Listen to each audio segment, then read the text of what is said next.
আরাফার দিনে শ্রম বাংলাদেশে কোন দিন রাখতে হয়, এ তো বিশাল মাসাল। আলোচনা হয়েছে, বিশাল আলোচনা করেছি।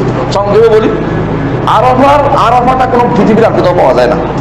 কিন্তু এই দিনগুলো, ধরো অন্যান্য দিনগুলো এখানে উঠে ওখানে উঠে ওখানে উঠে, যেহেতু ওটা ওখানে আরব দেশেই পাওয়া যায়, এটাকে আমি এদেশে নিতে পারছি না, টেনে আইনি।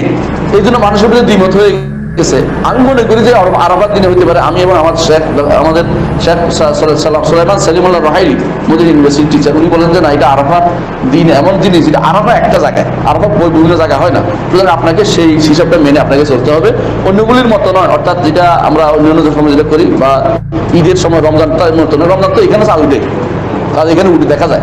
ও আরাফা তো আমার এখানে দেখা যাচ্ছে না, কোথাও পাওয়া যায় না। সুতরাং আপনি এটাকে টেনে আনতে পারতেছেন না ইচ্ছা করলেও।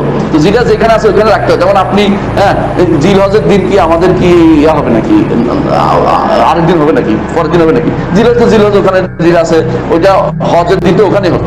হজ তো আর ওখানে যাবে না। কিন্তু হ্যাঁ, আপনার এখানে কোরবানি হবে কেন, আপনি 10 তারিখের কারণে, সেটা আলাদা মাসালা। কিন্তু আমার তো তারিখ না, ওইটা হচ্ছে জায়গা ওখানে একটা, এই জন্য ওইটাকে ওই দিন সীমাবদ্ধ রাখতে হবে।